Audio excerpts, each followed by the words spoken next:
I think you nailed it on the head. So what you guys were doing that night with the Benghazi attack, you guys were having to think on your own. You have to engage in your own initiative. And what was occurring back in DC was very much a bureaucratic process. Yeah. Yeah. And unfortunately, they played the game of telephone. They played the game incorrectly. And we can get into all that, all the mistakes that were made.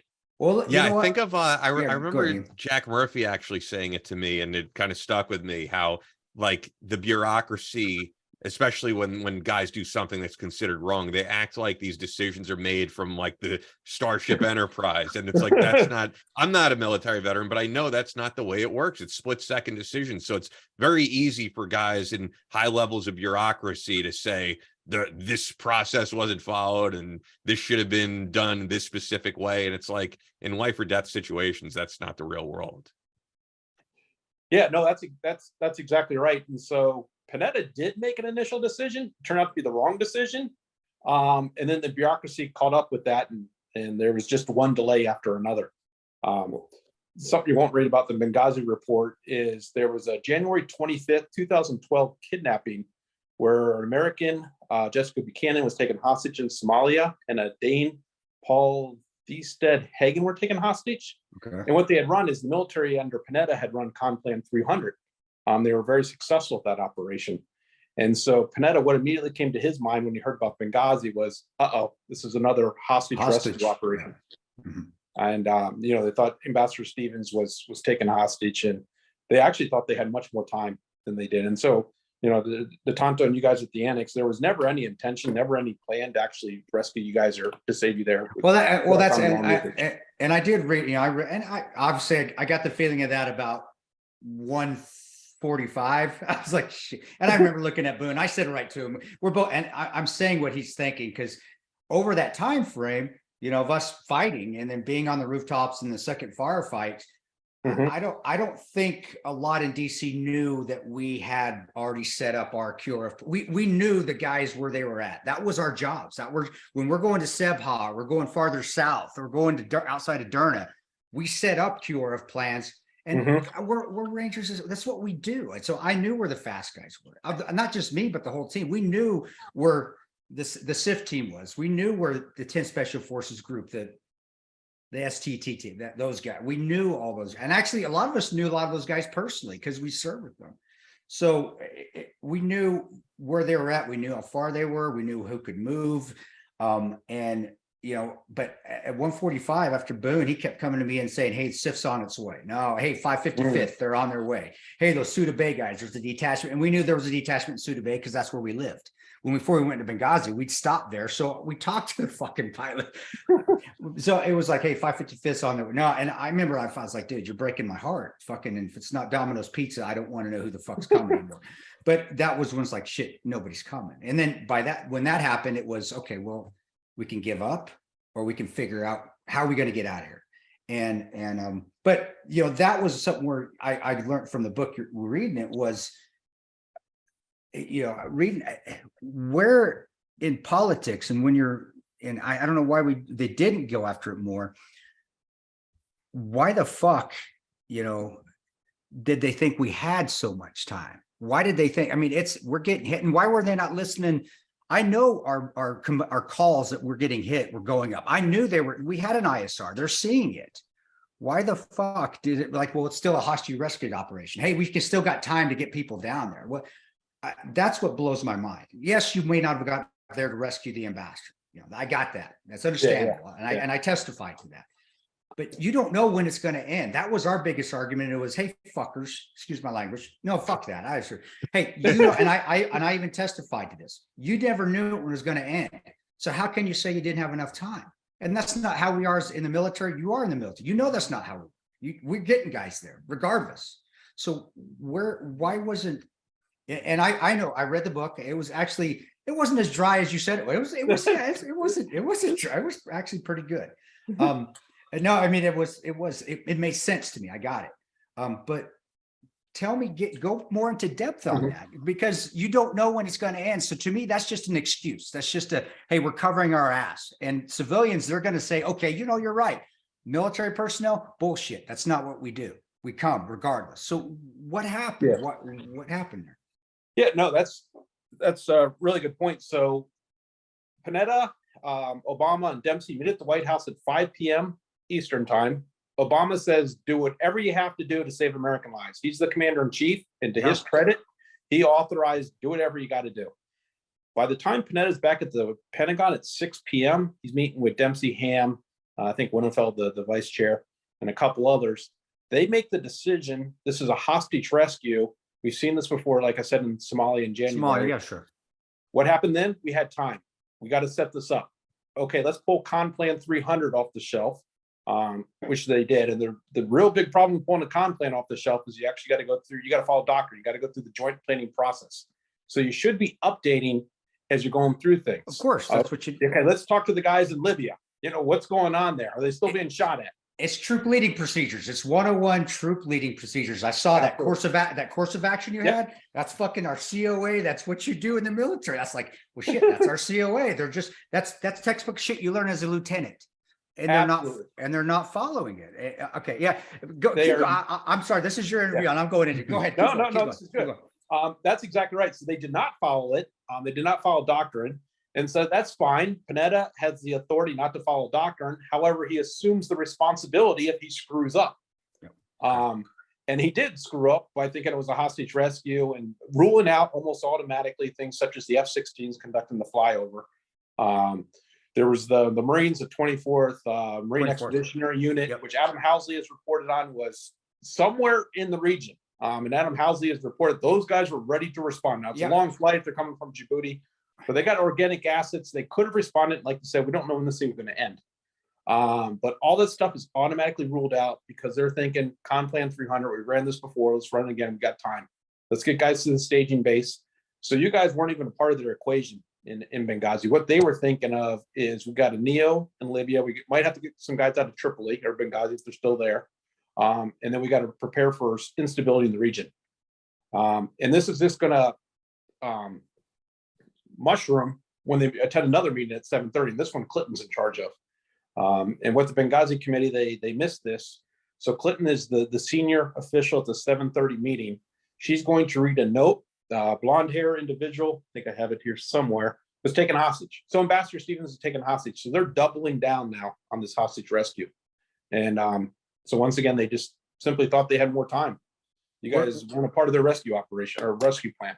Were they not communicating with anybody from the agency? Were they not communicating with Morrell? Were they not communicating with, because we were 10 Alpha Common, we're putting the whole world where there was a CIA radio, they knew what was going on. And that same radio's in the 7th floor. That same radio's it's in the Pentagon. It's in, I know it's in I know it's in the executive area there. They're here. The chatter's going continuously. That's all you got to do is just listen to it. Are they not listening to it? What are they doing? So that's a good question. So we know that Clinton talked to Petraeus, and she talked to Hicks, and Hicks certainly said, "Hey, this is a full-blown assault that's going on." Yeah, great. For everybody, tell who Greg Hicks is. So everybody knows if they don't know who he is. So he was the deputy ambassador, deputy chief of mission in Libya, and he had exchanged phone calls with Christopher Stevens.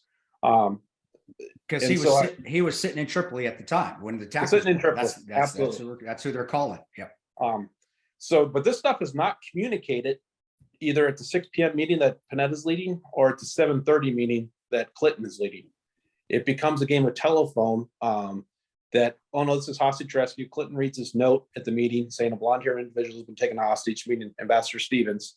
And then, was it Landau testified or leading testified to the fact that basically the military stood down for 5 hours. They did. From 6 to 11 p.m. Okay, this is basically a search for the Ambassador Stevens. What shocked me when I read the book, Brad, is that was not dug into. That right there was, why did you not listen to the guys? Who the fuck were you listening to? Why did you not get on and figure out what was going on at the time in Libya, because you knew people were there? You have a feed you're watching. Maybe I missed it in the book, but from when I read it, I was like, they didn't dig into that. And that was one of the problems, is nobody ever went any farther than, oh, it didn't happen. Oh, okay. Well, you guys should have. It was never, well, why the fuck didn't it happen? Why didn't you communicate? who didn't you call? Why didn't you listen to guys in Libya? Exactly. And, Yeah. and why do you, now that I got you here, I've got the black and white.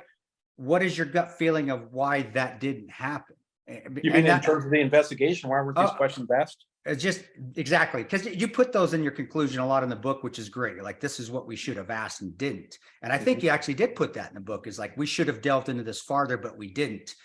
And what I got to when I read that, I was like, well, Brad, go farther. I want to know why they didn't. So, but we're here, and this is your opinion. I know we're not going to hold you to it, but this is what our show is. It's a show of opinions, and people can say you're wrong. That's fine. I do want your opinion, because I have my opinions, but you were there. I wasn't sitting in that select committee. I was getting interviewed from times, but I wasn't there 24/7 like you were. So why do you think?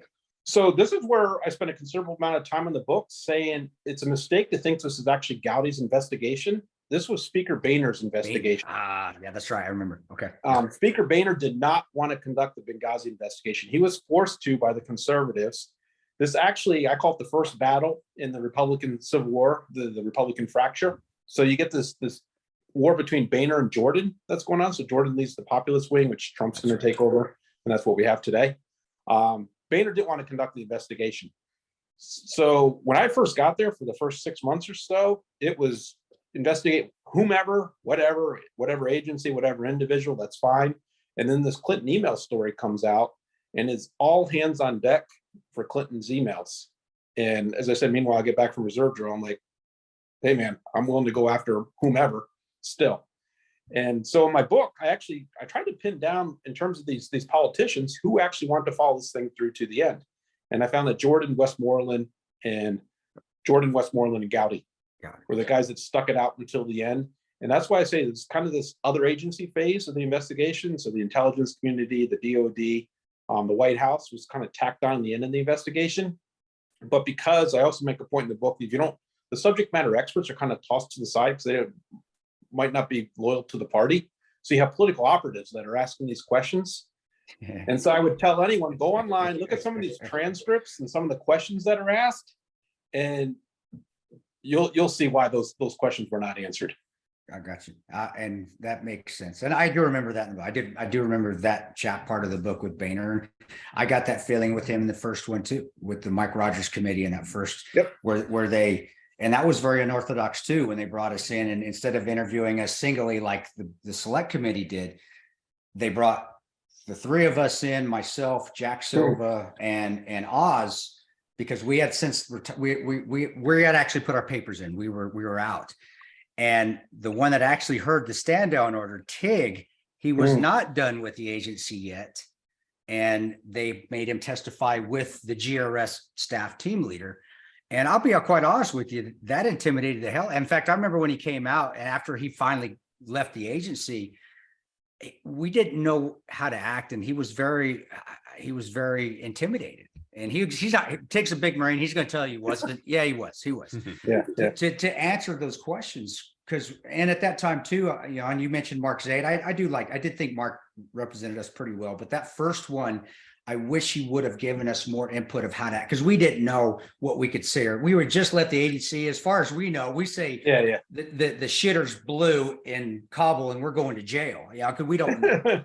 But I do think that was an intimidation tactic by not allowing, first of us, we as a group, we did it, which was, I don't think was correct, but also putting Tig to interview with the GRS staffer when Tig is still part of GRS, even though he's a contractor. So he let the GRS staffer, which I can't say his name and I don't care for him, but answer all the questions, which led us down that road of honestly, were they getting the right information, or were they just getting what they wanted to hear? And I know you came on after that, and that's the reason the select committee came in effect, is because of that.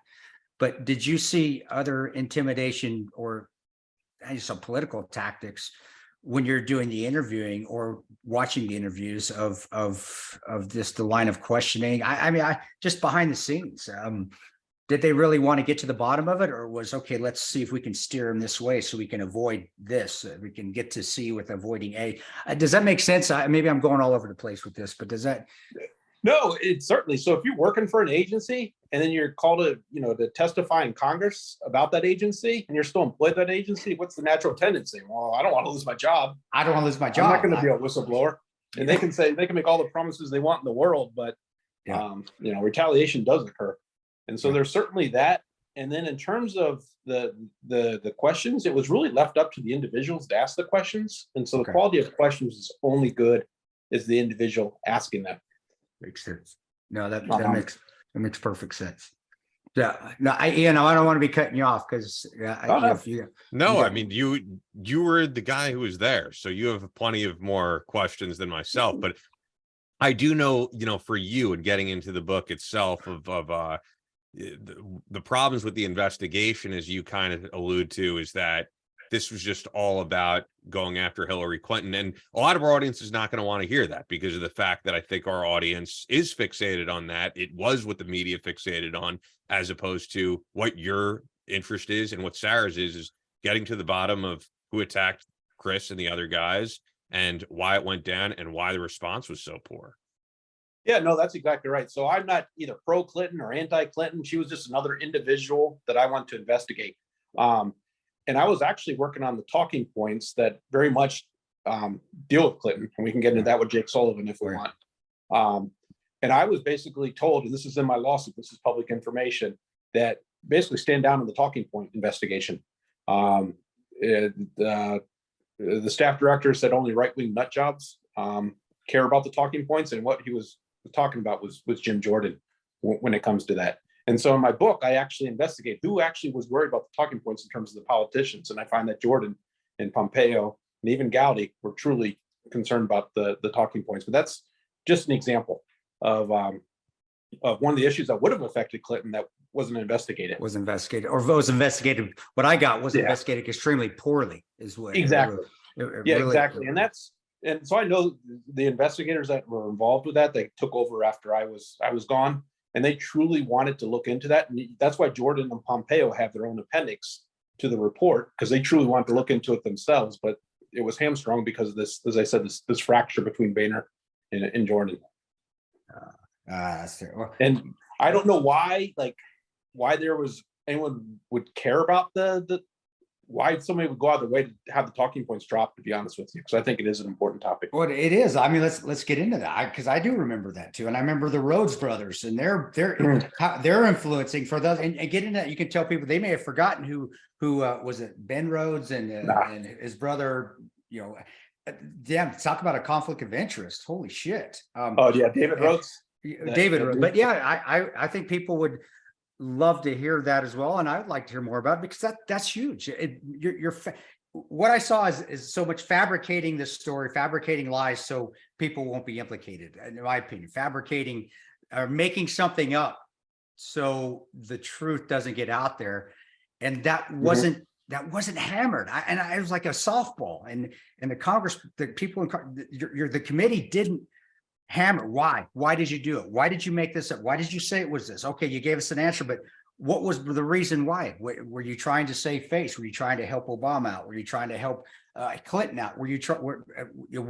What was the reason behind fabrication of this video? And I'm interested in getting into that, because that was what originally interested me, honestly, in this interview. Was I think a tweet from you that were like, from where you said in this book, I'm going to get into why a YouTube video was blamed. And that really is one of the big puzzle pieces, I think, for us, because I remember at the time, I mean, I was working in radio and I remember seeing the video, and it was like a cheaply put together piece of crap video. It wasn't the reason for this attack. It didn't have millions of hits. It wasn't some, so love it. Not to interrupt Chris here, but love to get into go, Brad. I'll shut up for 5 minutes. I'll shut up. Go ahead, bro. No, so this is really interesting. So I talked to Ethan Turin, who was actually in Libya in the night of the attacks, and he also reached the same conclusion. We have his book here because we got sent Ethan Turin's book. He wanted to come on, but I figured, tell Ethan, though, hiding in the Tibesti Hotel doesn't count as being on site. I just want to let him know that. Okay, you can tell, or I'll tell him that myself if I ever see him. But go ahead, man. Go ahead. Yeah, so the talking points is fascinating to me. So there's this whole, where does CIA get involved? Where does HIPSI get involved with asking for the talking points? And all that, what I found is a moot point. These talking points, blaming it on the video, were written at 9:32 p.m. on the night of the attack. So you guys haven't even come under mortar attack yet, and they've already blamed it on the video. They're already so they're already sculpting a narrative before. I forgot about that in the book. Yeah, I remember reading that. Jesus, yeah, I forgot about that. And that is a result of that 7:30 p.m. meeting where Clinton's in charge. So 5 of the 10 action items after the meeting are blame it on the video. What do we do about, Pastor Jones and all this type of stuff? And that's because, as I talk about in my book, this groupthink mentality takes place within the 7:30 meeting of the video. So now Ben Rhodes, I don't know his role in that meeting. I know he was chomping at the bit, very likely, because here's an out for Obama. This is not a failure of the U.S. in the GWAT campaign. This is simply about a mob that's run amok because of this anti-Islamic video. And so this is where, in my opinion, after the 7:30 meeting, this is where it becomes very much a partisan issue for the Obama administration. They were facing an attack from Mitt Romney at the time. Romney sends out his tweet or whatever he sent out blaming the Obama administration. And so Ben Rhodes, in my research, Jake Sullivan writes the talking points, blaming it on the video. He bounces ideas off of Victoria Nuland, bounces ideas off of Ben Rhodes in a phone call, but he writes them. Ben Rhodes denied writing those initial talking points. That's going to be Clinton's 10:08 p.m. statement that night, blaming it on the video. Yeah. Ben Rhodes is then going to take that and he is going to plagiarize it. And it is going to be handed out as talking points to the rest of the administration, including Susan Rice, for when she goes on the Sunday talk shows. And so the point is, it didn't matter what intelligence was coming in, what intelligence wasn't coming in. At 9:32 p.m. on the night of the attacks, the Obama administration had made the decision to blame it on a video, and they stuck with that narrative. And this is where Ethan Chern and I get into a disagreement. I say that they had to stop when Matt Olson from the NCTC testified in front of Congress on September 19th. He wasn't on board with all this partisanship. So he said, we knew from the start it was a terrorist attack. And at that point, I argue that Obama administration was forced to turn away from that narrative. Ethan Chern says, no, they continued that narrative a lot further. And what's interesting is Jake Sullivan, when he testified in front of the Benghazi committee, actually said, I think it was 2015 was his testimony, actually said, I still to this day believe it was the video had a part to play in this. And we know it had absolutely nothing to do with the attack. So, as Sarah Adams found and Ethan Chern found, this was a very well organized, full-blown assault. I know Sarah Adams says this was Zahari ordered. And then Ethan says this was an Al-Qaeda group in Libya, the Libya Islamic Fighting Group, LIFG. I want to ask one, because I know Chris has something else to ask, but before I forget, and while we're on this topic, I want to ask it, because I asked this to Sarah. She didn't have an answer, and I've never heard an answer. The guy who produced that video was later, I believe, imprisoned for tax fraud, right? Yes. From your expert opinion, I would say, was that politically motivated, or was he really committing tax fraud? So I'm speculating here. I can just say it wasn't. I thought it was going to be part of the investigation of why was this guy prosecuted. It wasn't. There was no impetus to actually investigate this issue. So I would speculate and say, the raised nail gets hammered. So this guy popped up and he was easy to nail in terms of prosecution. So, okay, we got the guy that made the anti-Islamic video, and we've taken care of him. And now we're and to me, if they did that, you know what it is beyond just Benghazi, it's an attack on free speech. It's saying, if you make a video insulting Islam, insulting anything that we deem you can't insult, we're going to lay the hammer of the federal government on you, and we're going to shut you up. Yeah, it's certainly bad optics. So if it's not related to this anti-Islamic video, like why all of a sudden does the guy get investigated for tax fraud or whatever the allegation was? It's certainly bad optics, and we're certainly going through this now with some of the issues we're facing with the mishandling classified and all that. Well, that's the thing is, if I do think Benghazi, a lot of things that have gone on now, if they would have been remedied there, if somebody would have been punished, then I even said this to Trey. I did. I said it actually during my testimony with, it was Trey and there was Adam Schiff. Don't want to get me started with him.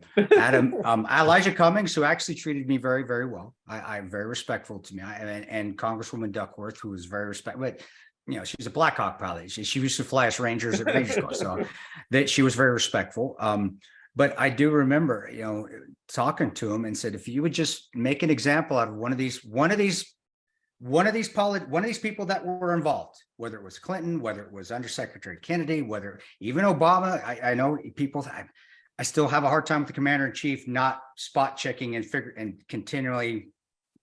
He was on point with the Osama bin Laden raid. You got an Ambassador Stevens. She should be on point with this too. Not saying do everything you can, then go to bed or whatever the fuck he did. But I was like, if you just make an example of one, you're going to stop a lot of this crap that's going to go on that we're seeing now, which is politicians just literally getting away with manslaughter in the very least, but getting away with a lot of things that they shouldn't be getting away with, and they didn't. And why? Why?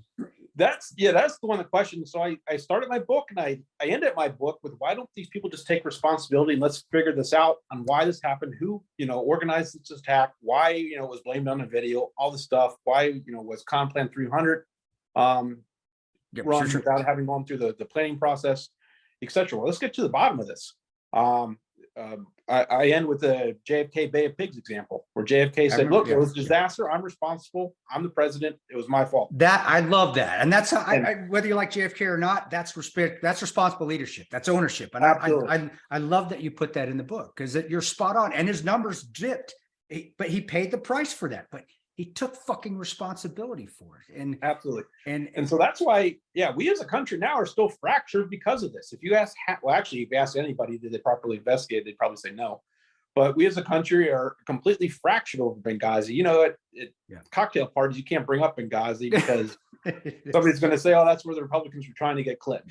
Oh, that's where it's crazy. I mean, even when I just tell people, right? I don't go to cocktail parties, right? if I'm at a show or something, and people ask, like, "Hey, what do you do? What's your podcast about?" and I just bring up Benghazi, Chris Peranto, people are going to have opinions. Absolutely. And a lot of those opinions are rooted in like absolutely nothing. It's just rooted in, if they watch CNN, Benghazi was a big Republican conspiracy theory. And if they watch Fox News, fuck Hillary Clinton. You know what I mean? And I just feel like there's a lot more to this story than the talking points that we were all fed. And Brad, you know what we haven't got into, and what I really, because they've gotten off scot-free too, is all those generals involved. Absolutely. Carter Ham, the AFRICOM general, they saw. I know. I think they think very little of us people that were on the ground, and the people that we've known and worked with. We know people that were sitting in those command centers. We know the people that were flying the SR. We know the guys that were on the ground that were waiting to come get us, that feel. I can't tell you how I've had one Marine buddy of mine crying to me. That was one of those fast company guys that just we were trying. We were sitting there for 2 hours. Nobody's telling us anything.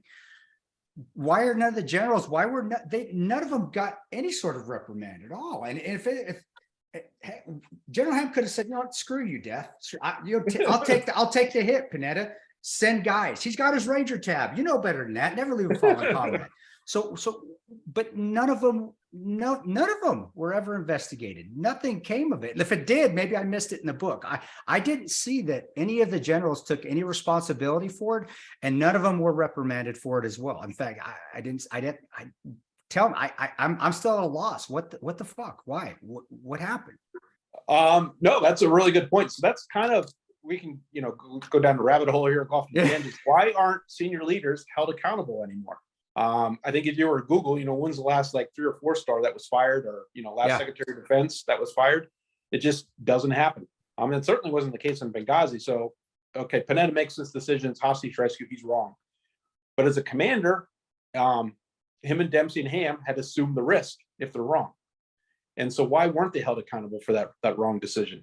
But they're just after that too, though. Like you said, no, the course of action, you adjust fire. Hey, we're wrong here. We still are in motion. This game is still going on, but they didn't do anything. They just stopped. I mean, is that, or did I miss something, or were they trying to do something else and they didn't get to it? I just saw it just kind of stop. No, so these guys, they issue Con Plan 300, they issue the orders, and these guys will testify they went home and went to bed because they thought the attack was over. And then they wake up, all of them wake up very early in the morning and report back in, we had the second attack. Oh, our assumption was wrong. This is not a hostage rescue.